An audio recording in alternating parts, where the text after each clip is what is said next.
Ali Larijani ஈரானின் அதிஉச்ச பாதுகாப்பு கவுன்சிலின் செயலாளராக இருக்கின்றார். அவர் அமெரிக்காவும் இஸ்ரேலும் இணைந்து மேற்கொள்ள இருக்கின்ற பாரிய சதித்திட்டம் ஒன்று தொடர்பாக தகவல்களை வெளிப்படுத்தி இருக்கின்றார். ஈரானினுடைய IRGC படையின் பிரிகேடியர் ஜெனரல் முகமது நெய்னி வெளியிட்டிருக்கின்ற கருத்து ஒன்று காணப்படுகின்றது. தற்போது பாவிக்கப்படுகின்ற ஏவுகணைகள் தொடர்பாக அவர் ஒரு புதிய கருத்தொன்றை சொல்லி இருக்கின்றார். அமெரிக்க ஜனாதிபதி நேற்று முந்தநாள் என்று பல நாட்களாக கோரிக்கை ஒன்றை முன்வைத்து வருகின்றார். அந்த கோரிக்கைகளை எந்த நாடும் கணக்கில் எடுப்பதாக தெரியவில்லை. அதேபோன்று இஸ்ரேலிய பிரதமர் பொதுமக்களுக்கு மத்தியில் தோன்றுவதற்கு பதிலாக வீடியோக்களை தனது சோசியல் மீடியா தளத்திலே பதிவேற்றி அவர் இன்னும் ஒரு நகைச்சுவை ஒன்றை காட்டி வருகின்றார். இது தொடர்பான பல்வேறு விடயங்களை அரசு ஆராய்கிறது. தமிழ் டைம்ஸின் உலக செய்திகள் மீதான பார்வை. ஈரான் மீது அமெரிக்காவும் இஸ்ரேலும் மேற்கொண்டு வருகின்ற யுத்தம் 18வது நாளை நெருங்கி இருக்கின்றது. இந்த யுத்தம் தொடர்பான பல்வேறு தகவல்களை நாங்கள் வழங்கிக் கொண்டிருக்கின்றோம். அந்த வகையில் இந்த 18வது நாளில் என்ன வகையான விளைவுகள், என்ன வகையான பாதிப்புகள் இந்த யுத்தத்தினூடாக உலக நாடுகளிலும் ஈரானும் அமெரிக்கா, இஸ்ரேல் அதே போன்ற மத்திய கிழக்கு நாடுகளில் ஏற்பட்டிருக்கின்றது என்ற தகவல்களை இந்த காணொலியினூடாக நாங்கள் பார்க்கலாம். இந்த 18வது நாளில் அமெரிக்காவும் இஸ்ரேலும் தொடர்ந்தும் தாக்குதல்களை மேற்கொண்டு வருகின்றார்கள். ஈரான் மீது நேற்று தெஹ்ரானின் முக்கியமான சில இடங்களை இலக்கு வைத்து அவர்கள் தொடர்ந்து தாக்குதல்களை நடாத்தி இருக்கின்றார்கள். இந்த தாக்குதல்களின் காரணமாக பல கட்டிடங்களும் சேதமாகி இருப்பதாகவும் சில ஈரானியர்கள் படுகொலை செய்யப்பட்டு இருப்பதாகவும் அங்கிருந்த தகவல்கள் தெரிவிக்கின்றன. அதே போன்று ஈரானுடைய செம்பிறை சங்கம் சொல்லி இருக்கின்றது தங்களுடைய சிகிச்சை நிலையம் ஒன்றையும் அமெரிக்காவினுடைய விமானங்களை இலக்கு வைத்து தாக்கி இருப்பதாகவும் அவர்கள் சொல்லி இருக்கின்றார்கள். மிக மிக முக்கியமான அமெரிக்காவும் இஸ்ரேலும் இணைந்து ஒரு கூட்டு சதியொன்றை அரங்கேற்ற இருப்பதாக ஈரானின் அதிஉச்ச பாதுகாப்பு கவுன்சிலினுடைய செயலாளர் அலி லாரிஜானி கருத்தொன்றை வெளியிட்டு பரபரப்பை ஏற்படுத்தி இருக்கின்றார். அவர் சொல்கிறார், 2001ஆம் ஆண்டு செப்டம்பர் 11 தாக்குதல் என்று உலக அளவில் பிரபலமான ஒரு தாக்குதல். இது அமெரிக்காவுடைய வர்த்தக மைய கோபுரங்கள் 2 தாக்கப்பட்டது. இந்த தாக்குதலை யார் மேற்கொண்டார்கள் என்று தொடர்பாக இதுவரைக்கும் சந்தேகம் காணப்படுகின்றது. ஆனால் இது தாலிபான்கள் தான் செய்ததாகவும் ஒசாமா பின் லாடனுடைய அணிதான் செய்ததாகவும் அமெரிக்கா உலகளவில் கூறி வருகின்றது. இந்த தாக்குதல்கள் தான் உலகத்தினுடைய போக்கிலே ஒரு மாற்றத்தை ஏற்படுத்தியது. அமெரிக்காவும் அதனுடைய நேச நாடுகளும் மத்திய கிழக்கிலே தங்களுடைய கால் ஊன்றுவதற்கு ஒரு சந்தர்ப்பமாக இதனை பயன்படுத்தினார்கள்.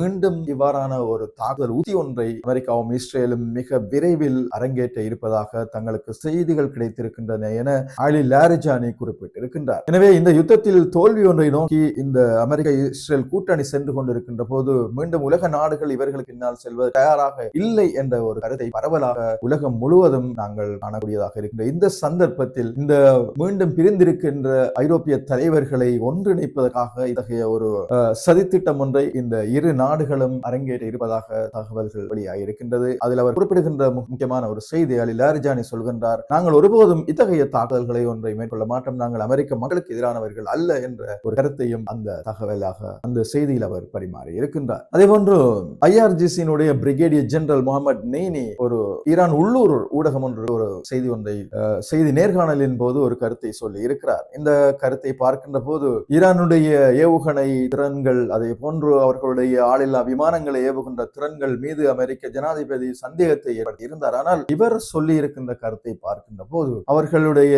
ஏவுகணை கையிருப்பு அதே போன்று அவர்களுடைய ஆளில்லா விமானங்களினுடைய கையிருப்பு இன்னும் பெருமளவில் காணப்படுகின்றது என்ற விடயத்தை நாங்கள் புரிந்து கொள்ளலாம். முகமது நெய்னி சொல்கிறார், இதுவரைக்கும் 18வது நாள் இங்கு நெருங்கிக் கொண்டிருக்கின்ற இந்த காலம் வரைக்கும் ஈரான் பயன்படுத்துகின்ற ஏவுகணைகள் அதே போன்று ஆளில்லா விமானங்களை பொறுத்த வரைக்கும் அவைகள் இப்போது தயாரிக்கப்பட்டவைகள் அல்லவாம். இவைகள் தயாரிக்கப்பட்டு மிக நீண்ட நாட்களாக அவைகள் சேமிப்பில் வைத்திருக்கப்பட்டவைதான். புதிதாக தயாரிக்கப்பட்ட எந்த ஒரு ஏவுகணைகளையோ அல்லது அவர்களுடைய தற்கொலை ட்ரோன்களையோ அவர்கள் பயன்படுத்தவில்லை என்ற ஒரு கருத்தை அவர் சொல்லி இருக்கின்றார். குறிப்பாக 12 நாள் யுத்தம் உங்கள் எல்லோருக்கும் ஞாபகம் இருக்கும். இந்த 12 நாள் யுத்தத்தின் பிறகு அவர்கள் பல புதிய தொழில்நுட்பங்களை பயன்படுத்தி ஆளில்லா விமானங்களையும் தற்கொலை விமானங்களையும் அதே போன்ற ஏவுகணைகளையும் அவர்கள் பரிசீலித்திருக்கின்றார்கள். இந்த விமானங்கள் அல்லது இந்த ஏவுகணைகள் எதுவும் இதுவரை இந்த யுத்தத்தில் பயன்படுத்தப்படவில்லை. அவைகள் இன்னும் பாதுகாப்பாக இருக்கின்றன. எனவே இவைகள் வருகின்ற காலங்களில் பயன்படுத்தப்படும் போது ஈரானுடைய வல்லமையை நீங்கள் அறிந்து கொள்வீர்கள் என்ற ஒரு எச்சரிக்கையையும் தனது அந்த பேட்டியின் போது அவர் கூறியிருக்கின்றார். ஈரான் ஒரு பக்கம் அமெரிக்கா இஸ்ரேல் எதிரிகளை இலக்கு வைத்து அவர்கள் தாக்குதல்களை நடத்தி கொண்டிருக்கின்ற அதே நேரம் ஈரானின் உள்பகுதியில் இருந்து மொசாட் மற்றும் CIA உதவி செய்கின்றவர்கள் அவர்களுக்கு தகவல்களை அதே போன்று முக்கியமான ஆலோசனைகளையும் அங்கிருந்து அவர்களுக்கு முக்கியமான இடங்கள் தொடர்பாக தகவல்களை வழங்குகின்றவர்களையும் அவர்கள் வேட்டையாடி விளையாடி கொண்டிருக்கின்றார்கள். அந்த வகையில் நேற்று நாங்கள் வெளியிட்ட காணொலியில் சொல்லியிருந்தோம், இஸ்ரேலினுடைய வடக்கு பகுதியில் 20க்கு மேற்பட்ட உளவாளிகளை தட்டி தூக்கி இருக்கிறது IRGC என்று. அதே போன்று இன்று அவர்கள் வெளியிட்டிருக்கின்ற தகவல்களின்படி ஈரான் இன்டர்நேஷனல் என்று சொல்லுகின்ற ஒரு செய்தி சேவை ஒன்றில் பணிபுரிந்த 18 நபர்களை அவர்கள் உடனடியாக அப்படியே தூக்கி எடுத்திருக்கிறார்கள். இவர்களை பொறுத்தவரைக்கும் இவர்கள் மொசாட் மற்றும் CIA-க்கு தேவையான உளவு தகவல்களை அங்கிருந்து ஈரானின் உள்ளிருந்தே இவர்கள் வழங்கியிருக்கிறார்கள் என்ற தகவல் உறுதிப்படுத்தப்பட்ட உடனேயே அவர்களை தூக்கி இருக்கிறது ஈரானுடைய பாதுகாப்பு படை. இதுதான் ஈரானுடைய பகுதியில் 18வது நாள் வரைக்கும் நடைபெற்ற மிக மிக முக்கியமான தகவல்கள்.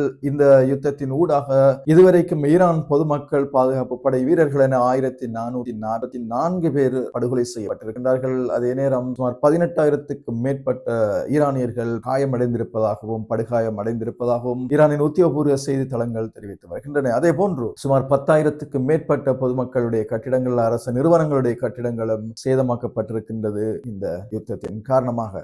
நாங்கள் இங்கிருந்து மத்திய கிழக்கினுடைய ஏனைய நாடுகளை நோக்கி எங்களுடைய பார்வையை செலுத்துவோமாக இருந்தால் 18வது நாளில் என்ன தாக்குதல்கள் நடைபெற்றிருக்கின்றது என்று பார்த்தால் மிக முக்கியமான ஒரு தாக்குதலாக துபாய், அதே போன்று அபுதாபி, ஐக்கிய அரபு அமீரகம் தொடர்ந்தும் இலக்கு வைக்கப்பட்டுக் கொண்டிருக்கின்றது. இதில் முக்கியமான ஒரு தாக்குதலாக துபாயினுடைய சர்வதேச விமான நிலையத்தின் ஒரு பகுதி தாக்குதலுக்கு உட்படுத்தப்பட்டிருக்கின்றது. இந்த பகுதியை பொறுத்தவரைக்கும் அவர்கள் எரிபொருள் களஞ்சிய சாலையாக பயன்படுத்தப்பட்ட ஒரு இடம் தாக்குதலுக்கு உட்படுத்தப்பட்டிருக்கின்றது. இந்த தாக்குதலை தொடர்ந்து அங்கு விமான சேவைகள் உடனடியாக ரத்து செய்யப்பட்டு பாதுகாப்பான இடங்களுக்கு பயணிகள் அனுப்பப்பட்டிருக்கின்றார்கள். இதனைத் தொடர்ந்து அந்த துபாய் சர்வதேச விமான நிலையத்தினுடைய சேவைகள் முடக்கப்பட்டிருக்கின்றன.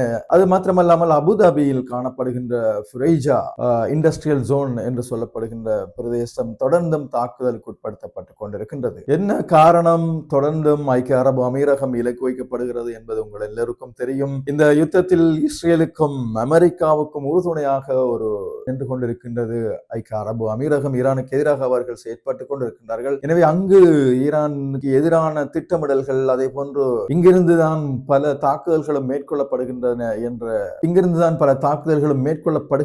என்ற உளவு தகவலின் அடிப்படையில் தொடர்ந்தும் ஈரானுடைய இலக்காக இந்த ஐக்கிய அரபு அமீரகம் தொடர்ந்தும் காணப்படுகின்றது. அதே போன்று நேற்று அபுதாபியில் ஒரு காரில் ஏவப்பட்ட ஏவுகணை ஒன்று விழுந்ததில் ஒருவர் கொலை செய்யப்பட்டிருக்கின்றார். இப்படி மத்திய கிழக்கில் தொடர்ந்தும் ஈரான் தாக்குதல்களை 18வது நாளாகவும் தொடர்ந்தும் செய்து வருகின்றது. இஸ்ரேலை நோக்கி நாங்கள் பார்வையை செலுத்தமாக இருந்தால் இந்த 18வது நாளில் இஸ்ரேலை பொறுத்த வரைக்கும் இஸ்ரேலினுடைய நஹாரா பிரதேசத்தில் நேற்று எந்த ஒரு தடையும் இல்லாமல் ஈரானுடைய ஒரு ஏவுகணை விழுந்திருக்கின்றது. இது ஒரு கட்டிடத்தின் மீது விழுந்திருப்பதாகவும் அந்த கட்டிடத்திற்கு உள் இருந்தவர்கள் அந்த கட்டிடத்தினுடைய இடிபாடுகளுக்கு இடையில் புதைந்து காணப்படுவதாகவும் சொல்லப்படுகின்றது. அதே போன்று தொடர்ந்தும் ஹிஸ்புல்லாக்களும் தாக்குதல்களை மேற்கொண்டு வருகின்றார்கள். மத்திய இஸ்ரேலில் அவர் நேற்று முழுமையாக சைரன்கள் ஒலித்ததாக அங்கிருந்து செய்திகள் கிடைக்கின்றன. ஆனால் அங்கிருந்து வருகின்ற செய்திகள் முழுமையான செய்திகள் எதுவும் வந்து சேர்வதில்லை என்ற விடயம் உங்கள் எல்லோருக்கும் தெரியும். காரணம், அந்த அளவு தணிக்கைகளுக்கு உட்படுகின்றது இஸ்ரேலினுடைய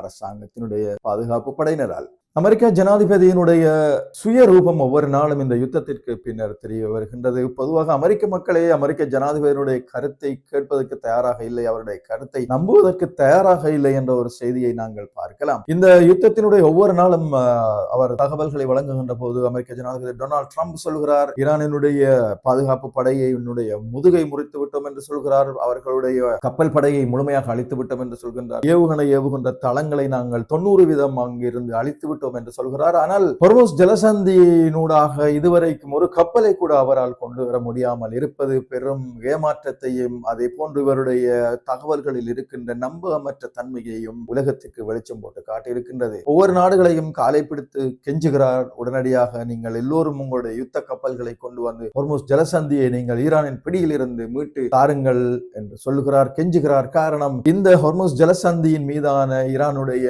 பிடி இன்னும் 2-3 வாரங்களுக்கு தொடர்பாக இருந்தால் அமெரிக்காவினுடைய பொருளாதாரத்தில் பெரும் பாதிப்பொன்றை ஏற்படுத்துவதற்கு அது காரணியாக அமைந்துவிடும். எனவே இதிலிருந்து உடனடியாக இந்த ஹொர்முஸ் ஜலசந்தியை கைப்பற்ற வேண்டும் என்று துடியாய் துடிக்கிறார் டொனால்ட் ட்ரம்ப். ஆனால் நடக்கின்ற விடயங்களை பார்க்கின்ற போது எந்த ஒரு நாடும் அவருக்கு உதவி செய்வதற்கு இதுவரைக்கும் தங்களுடைய படைகளை அனுப்பவில்லை, தங்களுடைய யுத்த கப்பல்களை அனுப்பவில்லை என்பதுதான் சோகமான செய்தியாக காணப்படுகின்றது. இந்த ஏமாற்றத்தை தொடர்ந்து டொனால்ட் ட்ரம்ப் சிறுபிள்ளைத்தனமாக பல தகவல்களையும் பல விடயங்களையும் என்றும் அவர் சொல்லிக் கொண்டிருக்கின்றார். நேட்டோ நாடுகளிடம் அவர் சொல்லுகின்றார், இன்னும் ஏதாவது ஒரு சந்தர்ப்பத்தில் என்னிடம் நீங்கள் வருவீர்கள் தானே, போது வைத்துக் கொள்கிறேன் என்றும் அவர் சொல்லி இருக்கின்றார். எனது நேச நாடுகள் எதுவும் கை கொடுக்காத நிலையும் காணப்படுகின்றது. குறிப்பாக ஜப்பான், ஜெர்மன், அதே போன்று பிரான்ஸ், இந்த நாடுகள், அதே நோர்வே, சீனா போன்ற பல நாடுகளிடம் அவர் கெஞ்சி பார்த்திருக்கின்றார். எந்த நாடும் இந்த அவருடைய கெஞ்சுதல்களை ஏற்பதாக இல்லை. இது ஈரானுடைய பிடி இன்னும் அந்த ஹொர்முஸ் ஜலசந்தியில் இருக்கிறது என்ற செய்தியை தான் சொல்லிக் கொண்டிருக்கின்றது. அதே போன்று நேற்று முதல் உலக அளவில் பெரும் பரபரப்பை ஏற்படுத்தி இருக்கின்ற இன்னொரு முக்கியமான விடயம்தான் இஸ்ரேல் பிரதமர் பெஞ்சமின் நெத்தன்யாகு பற்றிய தகவல்கள். அவர் எங்கே என்று எல்லோரும் தேடிக்கொண்டிருக்கின்றார்கள். எந்த ஒரு பொது நிகழ்ச்சியிலும் அவர் கலந்து கொள்வதில்லை. பாதுகாப்பு தொடர்பான விடயங்கள், அதே போன்று வெளிநாட்டு முக்கிய நபர்களையும் அவர் சந்திக்கின்றார் இல்லை. ஆனால் அவர் அடிக்கடி சோசியல் மீடியாக்கள் தனது வீடியோக்களை மாத்திரம் போட்டு விளையாட்டு காட்டிக் கொண்டிருக்கின்றார் என்ற செய்திதான் பரவலாக கிண்டலாக நக்கலாக உலக அளவில் பார்க்கப்படுகின்றது. பொதுவான வர வேண்டிய இடங்களுக்கு அவர் வராமல் இப்படி வீடியோக்களின் ஊடாக அவர் சிறுபிள்ளைத்தனமாக வீடியோக்களை வெளியிட்டுக் கொண்டிருக்கின்றார். இந்த வீடியோக்கள் தொடர்பாகவும் அவருடைய தகவல்கள் தொடர்பாகவும் பல நக்கல் நையாண்டிகளை ஈரான் செய்து வருகின்றது. எனவே இந்த செய்திகளோடு இவைதான் 18வது நாள் வரைக்கும் ஈரான் மீதான அமெரிக்க இஸ்ரேல் யுத்தத்தின் அவர்கள் தொடுத்திருக்கின்ற யுத்தம் பற்றிய தகவல்கள். இதே போன்று தொடர்ந்து எங்களுடைய சேனலுக்கு நீங்கள் ஆதரவு வழங்குங்கள். எங்களுடைய சேனல் தொடர்பான உங்களுடைய கருத்துக்களையும் ஆலோசனைகளையும் எங்களுடைய கமெண்ட் பாக்ஸிலே நீங்கள் இடலாம். அதே போன்று எங்களுடைய சேனலை நீங்கள் இப்பொழுதுதான் பார்க்கிறீர்கள் என்றால் சப்ஸ்கிரைப் செய்து எங்களுக்கு நீங்கள் உங்களுடைய ஆதரவையும் வழங்கலாம். தொடர்ந்தும் 18வது நாள் தொடர்பான தகவல்களை நாங்கள் வழங்கியிருந்தோம். அடுத்து இன்னும் ஒரு வீடியோவில் சந்திக்கலாம்.